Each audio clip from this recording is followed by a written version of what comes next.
Welcome to the Imaginarium, the show where art, technology, and creativity intersect and combine to forge a conversation that can only be found in the Imaginarium.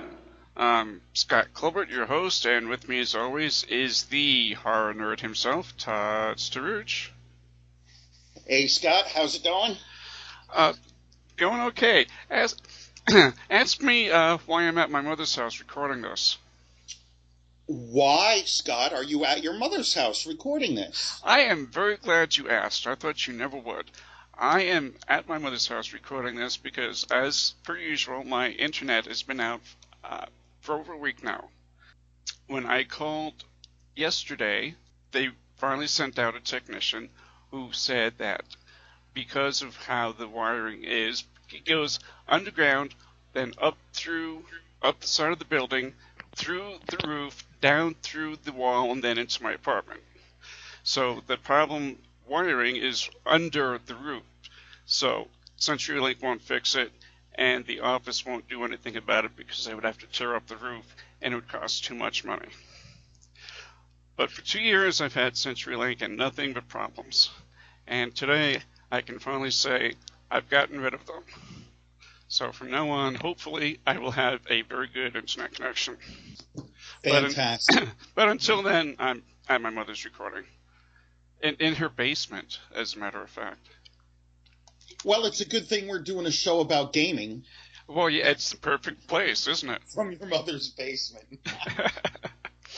And I also thought it was a perfect time to do gaming with the Supreme Court decision on marriage equality last week and the San Diego Comic-Con coming up this weekend. I thought doing gaming, G-A-Y-M-E-R. Basically, what we're going to talk about is video games, handheld, mobile, etc., and more specifically, what it means to be a gamer, the G-A-Y-M-E-R variety, dealing with homophobia online, and is creating a culture of gamers more divisive than helpful. And joining us are two members of the Phoenix Gamers group, the very lovely Ruth Ann Cage. Hello, Ruth Ann. Hello, how are you? Good, thank you. And the man with the coolest name out of any of us, Nick Yellowhorse. Hey, how's it going? Pretty good, Nick. So, thanks guys for coming on the show. I appreciate it. And I think the first thing that I want to do, let's start out by asking, what was the first game that you ever played, Ruth Ann? Do you remember? It was Dr. Mario on the 64. Ooh. Yeah, I used to wake up and my mom would be playing Dr. Mario, so I'd kick her off and try to play it. Nick, what about you? Oh, Lord. It'd probably be Tetris, the 1989 GBA version. Not GBA, what am I saying? Game Boy version. My family, we traveled a lot, so that's basically what my sister and I played every single time, trying to beat each other's score, and then it's all downhill from there. What about you, Todd? I know you game. Yeah, well, I am about to date myself and I swear this is the truth. The very first video game I ever actually played was the original Pong. They put it in the movie theater in my town, and I actually put quarters in to play Pong when I was a kid. Wow. Exactly. Well, I can almost beat that. My first gaming, the first game I played, I should say, was on a Telstar, ColecoVision Telstar arcade system. It was shaped in a triangle, and on one side it had controls for Pong, or tennis, and another side had a steering wheel for driving games, and the third had like an air gun that for shooting games. And that was back in Carter was president. That's how long ago that was. And that was kind of it for me. I think I remember that thing. Oh, I loved it. And, looking at those on eBay now, Jesus, I wish I had saved it. Could have made a fortune on it. You and me both, man. If I had saved half the stuff that I chucked. Ruth Ann, what was it about Dr. Mario that really made you want to become a gamer, or really got you into gaming? It was actually more my mom than Dr. Mario. Just watching how she enjoyed that, but because she would play Dr. Mario in the morning, and then probably 4 hours later, if she wasn't at work, I'd catch her on Tetris. But I liked that I actually had to think about where I had to put those pills, and those little pixel dudes in the corner of the diseases. I wanted to find out if there were more games with them in it, and there never were. So it was just, even if it was slow, it was to see how far I could go and how fast those would start dropping on me. Nick, what about you? I really like puzzle games, and I like being competitive, and that was it was mainly just because my sister, she's only like a year and a half older than me, and her and I would just go back and forth being, oh, I got this score, what did you get? Oh, I got to this many levels. Oh, I beat the game in this amount of time. And then it just went back and forth and back and forth, and I just really love being competitive, and video games are a great outlet for that because I don't have to extenuate myself. Well, Todd, what about you? What was it about Pong that thrilled you? Well, nothing. But I was just, I was always, from a young age into electronics and movies and anything, on a screen. So I was just fascinated that, having played board games, now there was an electronic game that you could play against somebody else. I was just fascinated by the idea of it. I mean, obviously it's just table tennis, but the fact that it was electronic was just fascinating to me. And then, I was glad to be a part of the the golden age of video games and the video game explosion. So it's pretty cool to see it from the beginning. Do you have a preferred genre of games that you like to play, Nick? Aside from puzzles, I suppose?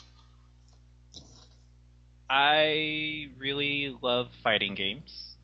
I love RPGs. I love any game that's colorful or has a good story. And basically any other game that my friends are into, I like being into that game just because I get to play with my friends all the time. Oh, peer pressure, that's what it is. What about you, Ruth Ann? I like RPGs. I tend to stick to the really bad MMORPGs. At least, that's where I started out. But I'm like Nick, I like the colorful. And whatever people are playing, I generally, if they're playing it, I sit there and watch them and then make fun of them because they're doing bad or something. But it's honestly whatever I can find cheap that I can get into and start playing. Todd, what about you? I'm a huge RPG fan, all the way back to the early Ultima days, Bard's Tale. I will not say how many hours I have invested in Skyrim because it's embarrassing. But those people need me. Like, if it weren't for me, who would slay the dragons? Oh, I remember those so well. Well, for me, it grew out of I played Dungeons and Dragons as a kid. Yeah. So the fact that there were now video games that were sort of, kill the monsters, get treasure, that's what drew me into that, and I just stuck with it ever since. I love sort of those open world games, Skyrim, Fallout, Red Dead Redemption. I don't like to be too linear or limited, I like those, open world games where you can pretty much do anything you want. Big fan of the Final Fantasy series, Todd, yay or nay? Are you sitting down? I have never actually played a Final Fantasy game. And you call yourself a gamer. Get the hell out of here. I know. I can't even explain. There's really no reason why. I just never did. Something else would always come along that I would get hopelessly absorbed in. And I guess I just never got around to it. Ruth Ann, what about you? Final Fantasy, yay or nay? I'm with Todd. I got sucked into other things. I've never played Final Fantasy. The closest I ever came to anything was Kingdom Hearts. How the And hell that have was in you the past. people? How the hell? I got the wrong people on this show. How the hell has anybody never played Final Fantasy? Nick, tell me you've played Final Fantasy. What's wrong with you people? I'm sorry. Thank you. It's just like, it's really, really iconic. I mean, you don't have to play, 14, 15, a bunch of them. You don't have to play them all. Just play the good ones. And you're having a remake coming out, which I personally think will be good. But it's just like those. Think of like when an artist says, "Oh, these are my influences." It's just you have to see where they're coming from sometimes, and I'm not like a huge advocate for Final Fantasy, but like I mean it's just like a staple of something you have to go through. It's like your rite of passage, you know? Well, then maybe you Sorry. guys could invite me over and we'll play Final Fantasy, okay? Well, I just couldn't deal with the fact that it was called Final Fantasy, yet they kept coming out with more of them. I mean, what the hell is that? Final Fantasy, what, 16? It's not exactly final. Just saying. I mean, I'm just saying, what's a Pong? Just saying. I can't help it that you're, what, 12 years old or whatever? I'm a ninth grader. Come on. All right. Fair enough. Well, are you looking forward to the new Final Fantasy or the revamp of it, Nick? No, not in the slightest. Really? I mean, we could see their take on Advent Children and how everybody was like, "This is going to be amazing." No, it wasn't. It was pretty to look at. Was it good? Maybe it was because it was the American cut that everybody saw, but I just don't think it's going to be good.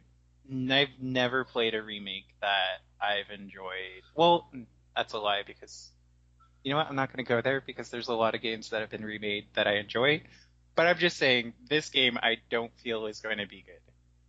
You know the part where he ends up having to dress up as a woman to rescue somebody? That's probably the most iconic, one of the most iconic parts of the game. And I'm wondering how they're going to do that in the remake. I've heard that it is going to stay in there, but I just have a feeling that they're going to screw with that somehow. I really don't think so. I think they're going to keep it there because, like, LGBT rights and whatnot is more predominant in our culture now, and it's always just been a thing in Japanese games, and it's always been an American censorship that has either cut it out or changed it, and I'm quite sure it's going to stay in there, and it will, if anything, be a little more blatant because everybody knows about it, and they're like, "Oh, guys, guess what they're going to do?" A lot of the games have been coming out that do have gay characters. That's something that I never, ever would have thought about 15 or 20 years ago. The concept of a gay character in a video game just seemed so foreign to me when I was first, starting out. And now they're almost, they're almost commonplace. And, even in Skyrim, you can have a same-sex marriage. Todd, how many men have you married in Skyrim? None. But to be fair, I didn't bother with all of that. Once you've invested 600 hours in a game, I didn't bother to do a lot of sort of that side stuff. So I didn't marry a girl either. Well, okay, so you're off the hook on that one. Brings up kind of an interesting question, Todd. Do you think that having gay characters is appropriate for a video game? Do you think it's something that comes organically to it, or is it maybe just something that publishers are putting in just for the controversy or just for the sales? Okay, well, the answer to the first part of your question is I have no problem with it. I mean, provided it fits the context of the game. So you just said something very interesting, and so did Nick. There's this groundswell of equal rights, which I'm all for. But I also think it should just come about organically. If we're going to start inserting gay characters or gay cutscenes or whatever into video games just because, then I have a problem with it, only because it does seem forced, and it does seem like the publishers are saying, "Oh, this seems to be a thing. Let's jump on it." I believe that everything in society should happen organically, and not just to sort of fit into some new paradigm that came along. So, as long as it makes sense to the storyline of the game, I say, bring it on. Ruth Ann, what do you think? Yeah, I have to agree with Todd on that. As long as it flows and it's not just forcing it in there, like, oh look, hey, a gay couple. Oh my God, where'd it come from? Even if it's just part of a backstory, it makes more sense than just shoving it into a game for sales. Like, you need some sort of context for it. Nick. I can agree, but then again, I definitely, what am I saying? I definitely agree with what y'all are saying. It's just, if we look at, what was that game, Tamagotchi Life, that initially came out, and everybody was kind of upset. They're like, why can't I get with a man? Or why can't I get with a woman? And I'm a homosexual, same-sex couple and whatnot. And then Nintendo was like, we didn't actually patch anything. We didn't take it out. And then with the new iteration of the game, they're actually going to be putting it in. So I'm just saying, it will flow organically, probably, but sometimes it's what, quote unquote, we want. That's a fair point. The video game industry, has always been driven by what the fans want to a large degree. So what you say makes a lot of sense. And now again with the Supreme Court decision and things becoming more and more accepted, maybe the publishers will start to listen and meet those demands. We can hope. Well, the publishers certainly listened for Bioshock 3 when everybody just ripped them a new asshole for the ending of it. And so much so that they went back and added a new ending to it. Which brings up an interesting question. Should publishers do that? Should BioWare have made that, caved into the fans and changed their ending to one that they liked, rather than sticking to their guns and their quote-unquote artistic integrity? Ooh, yes. Okay, so I just want to say that, yes, publishers should push it. They should listen to people. I have two things. First being, it's not always the publishers. It's censorship that happens a lot as well. And once it hits American audiences, if it was made by a foreign company, then it gets, I guess, like neutered, and so that it could be E for everyone. And I kind of agree making the publishers do things because it's what we want, because I'm just going to get a little nerdy. Evangelion, anyone? And it's this old anime show, if I don't know if y'all are familiar, but it came out in the 90s, and it is now what basically a lot of anime shows have gotten a lot of influence, like opening scene or credits and just really long pauses, and in the end of this anime, it was super philosophical and all about psychology and very Art Nouveau, not Art Nouveau, but avant-garde. Is that a better word? Not sure. And it was just so abstract. There we go. And the fans hated it.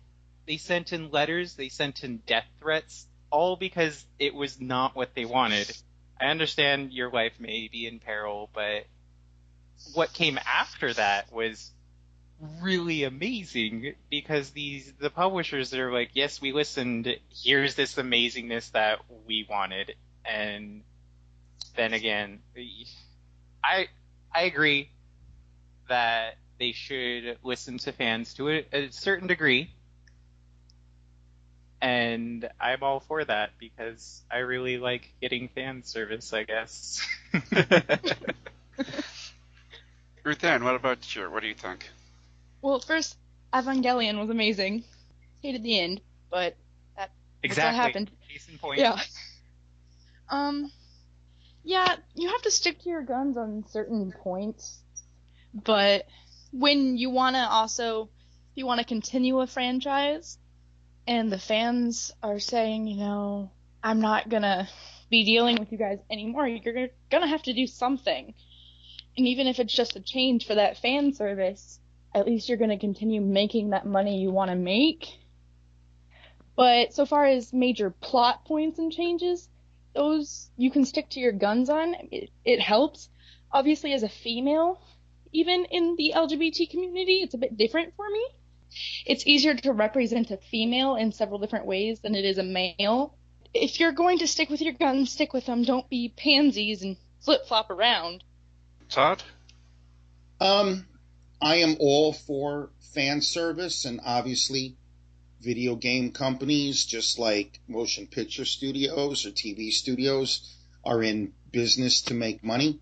So you don't want to alienate your fan base. However, and let me preface this by saying I am as much of a geek and a nerd as anybody in this group. There's something to be said for nerd rage. Nerds are always raging about or pissed off about something.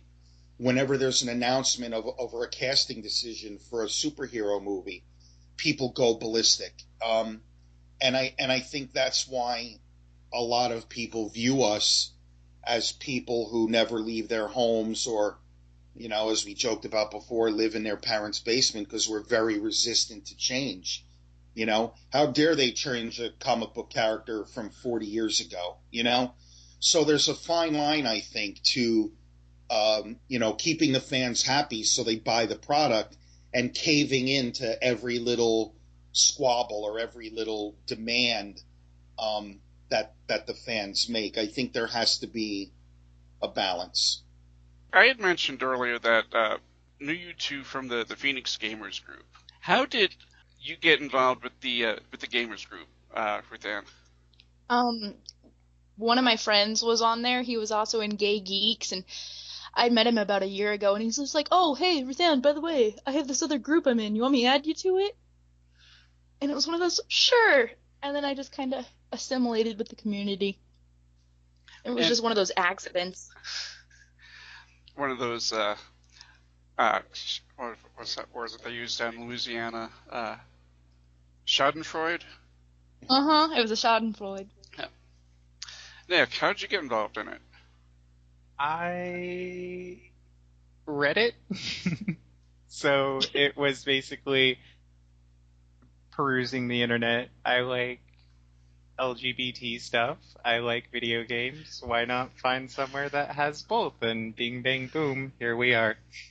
Do the both of you go to the meetups? Because I know we've got meetups on a monthly basis and a whole bunch of other stuff throughout the month. I have never been to one. It's just too far to drive. I've personally been to a few, as many as I could. I'm with Ruth Ann on this one. I've not been to one yet. That doesn't mean I don't want to go to one. I just haven't had the opportunity to get to one. Well, if I had a ride, I'd be there in a heartbeat. You're way out in Mesa. Yeah, East Mesa. It's quite a bit of a drive. Do you think that having a gamer group like that helps the gaming community in general, or do you think it makes it a little bit more divisive? We talk about wanting to have, equality, yet it seems like sometimes maybe we're splintering ourselves by, having separate, gaming groups and stuff like that. What do you think, Ruth Ann?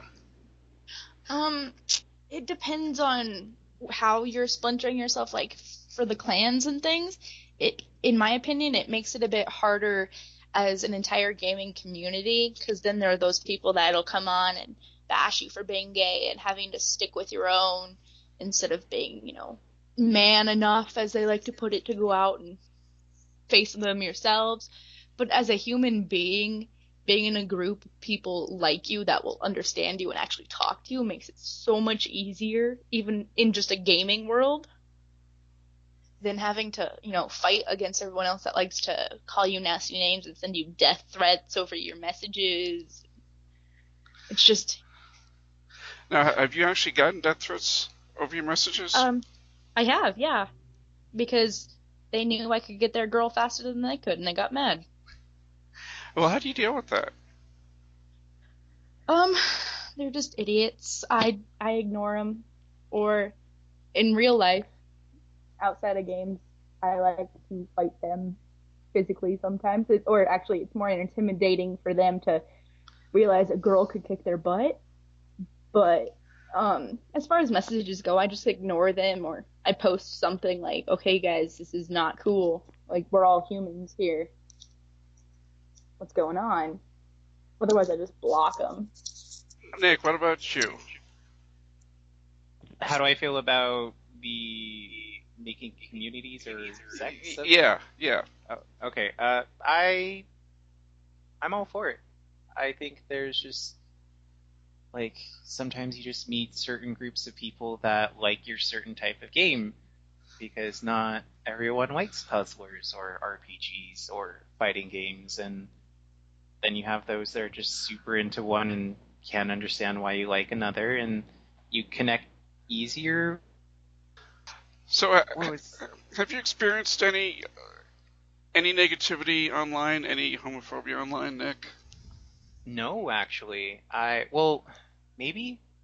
I mean, people just make those quip comments of like, "Oh, you're so gay," or "That's gay," or whatever. But I feel like that's more of a reaction and or reflex, sorry, rather than just being specifically directed towards me. I guess I've just been lucky. Don't even think I make a lot of unagreeable comments. Maybe I'm just quiet. Maybe that is. I just don't say enough for people to be mad. Todd, what do you think about having specialty groups like that? Do you think that's a good idea? Well, look, just think about how many groups there are in general, of like-minded people. We all want to be with people who like the things that we like, and where we can talk about them and share the things we love, unhindered.